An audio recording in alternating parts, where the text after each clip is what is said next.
Саламатсыздар ма балалар? Бүгінгі сабағымызды бастаймыз. Менің каналыма подписацияны басып, қоңыраушаны басып қоямыз. Сабақ ұнаса комментарийға жазамыз. Бүгінгі сабақ қазақ тілі 7-ші сынып, 17-ші сабақ иммунитет. Бірінші оқылым, бірінші мәтінді оқып, стилін анықтаңдар. Иммунитет ұғымына қатысты білгендеріңді топтастырып жазыңдар.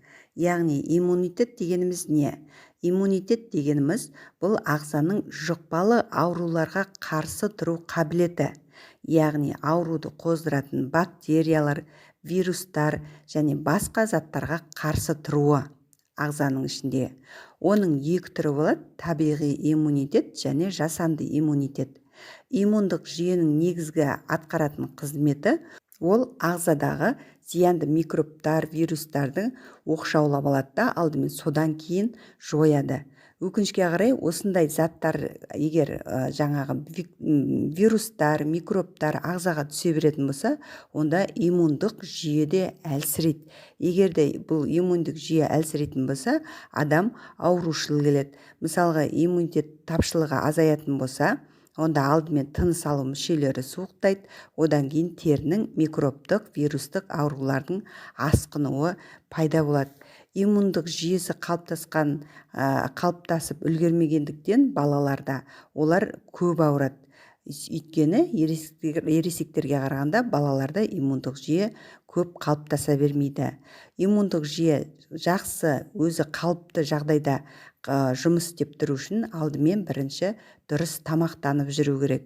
Яғни салауатты өмір салтын ұстану керек және зиянды әдеттерден аулақ болу керек. Салауатты өмір салты дегеніміз бұл өзіміз тамақты дұрыс ұстап, тамақтанып дұрыс дене шынықтырулар жасап, денсаулыққа қарап жүгіріп, спортпен шұғылдану деген сөз. Дұрыс тамақтану дегеніміз ол ағзасы, яғни адамдардың ағзасы үшін өте маңызды. Сол кезде иммунитет жойылмайды. Ол тек қана дұрыс тамақтану емес, сонымен қатар тамақтың құнарлығына да қарау керек. Тамақтың құнарлығы ол көбіне үйдің тамақтары, жаңағы донер, суши деген тамақтарды көп жемеу керек, көшенің тамақтарын, және малдың сүті, еті, соның ішінде қымыз, айран, шұбат, қымыран сияқты тамақтарды көп ішу керек. Соның ішінде балық және жемістер мен көкөністерді жеу керек. Сонымен қатар дәрумендер, яғни дәрумендер дегеніміз ол витаминдерді және минералды заттарды көбіне қолдану керек. Минералды заттардың ішінде де, сулардың ішінде өзінің керекті, қажетті пайдаланатын минералды сулары бар. Одан тыс артық ішудің қажеті жоқ. Егер де дәрумендер, витаминдер бойыңда жетіспейтін болса, онда иммундық жүйе өзінің қызметін азайтады, яғни иммундық жүйенің тапшылығына әкелуі мүмкін. Сондықтан да дұрыс тамақ ішіп, денені шынықтырып, жақсы жұмыс істеп, жақсы демалып жүру керек. Енді жаңағы оқылым бірінші мәтінді оқып, стилін анықтаңдар. Иммунитет ұғымына қатысты білгендеріңді топтастырыңдар деген сұраққа жауап бере кетейік. Бұл мәтін ғылыми стилде жазылған. Иммунитет дегеніміз ол ағзаның жұқпалы ауруларға қарсы тұру қабілеті, яғни ауру қоздыратын бактериялар мен вирустардың және басқа да заттардың ықпалына қарсы тұруы. Ой түрткі: бірінші, ауырған кезде қалай емделесіңдер?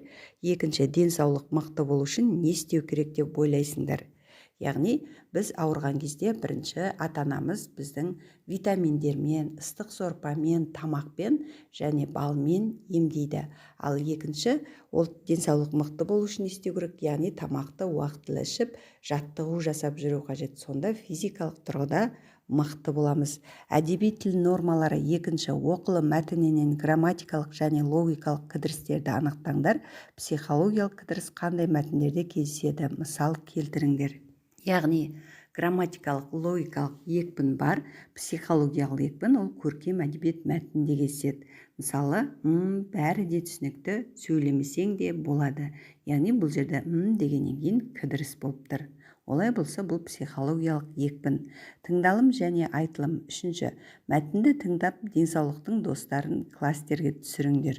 Яғни кластерге түсіретін болсақ, денсаулықтың достарын, олар тазалық, яғни бойыңды киіміңді киіп жүрген таза ұстау керек, денсаулықтың достары. Одан кейін еңбек, яғни еңбек етсең, денсаулығың мықты болады.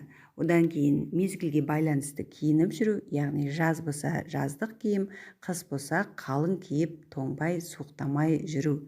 Одан кейін дұрыс тамақтану, дұрыс мезгілінде уақытылында тамақты ішіп, оның ішінде құнарлы тамақ ішу.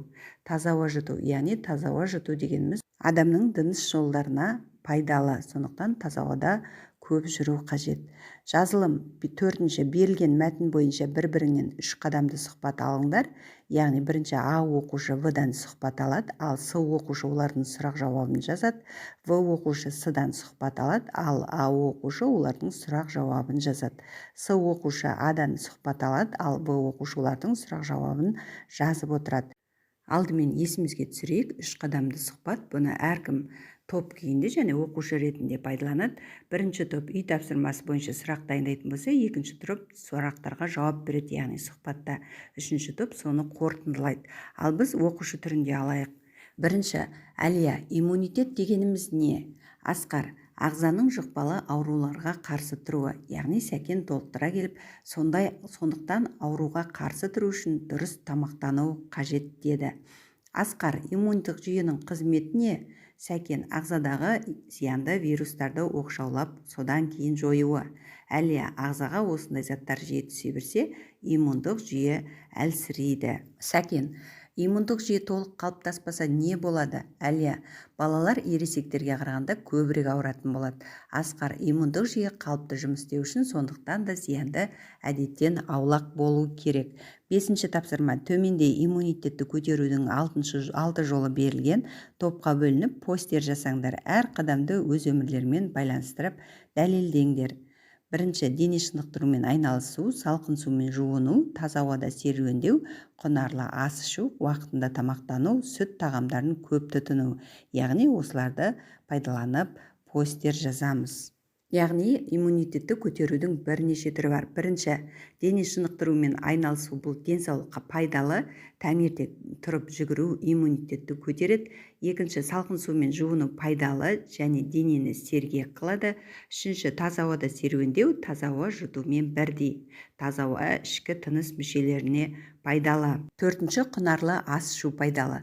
Сондықтан үйдің тамағын көп ішу қажет. Оның құнары өте жақсы.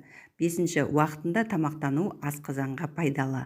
Алтыншы, сүтті тағам иммунитетті көтереді. Енді келесі үй тапсырмасы, 6-шы 2 тапсырманың бірін орындаңдар. Яғни бірінші, энциклопедиялар мен акт материалдарынан иммунитет туралы ғылыми танымдық ақпараттар табыңдар. Оны осы сабақтан алған білімдермен салыстырып, жаңа ақпаратты дәптерге жазыңдар. Екінші, Попс формуласын пайдаланып иммунитетті көтерудің ең тиімді тәсілі тақырыбында өз ойларыңды жазыңдар. Менің ойымша, мен оны түсінемін, оны мына деректермен, мысалдармен дәлелдей аламын. Осыған байланысты мен мынадай қорытынды шешімге келдім деген. Яғни біз бірінші тапсырманы алдық. Яғни интернеттен иммунитет жайында қосымша ақпараттар жинадық. Табиғи немесе туа пайда болған иммунитеттер болады екен. Олар адамдар және жануарлардың белгілі бір түріне тән. Ол тұқым қуалайды. Бұдан мүйізді ірі қара малдың, жылқының маңқасы мен жылқының, иттің обасы мен адамның ит пен шошқа обасымен ауырмауы мысал бола алады. Түрлі иммунитет бір мезгілде бірнеше зиянды әсерге қарсы әсер ете алады. Жасанды иммунитет адам мен жануарларда жұқпалы аурулардың әсерінен пайда болады. Балалар, меніңше сабағым сіздерге түсінікті болды деп ойлаймын. Келесі сабақта кездескенше, каналыма тіркелмегендер болса, подписацияны басып тіркеліп, қоңыраушаны басып қойыңыздар. Сонда менің сабағым күнделікті көрініп отырады.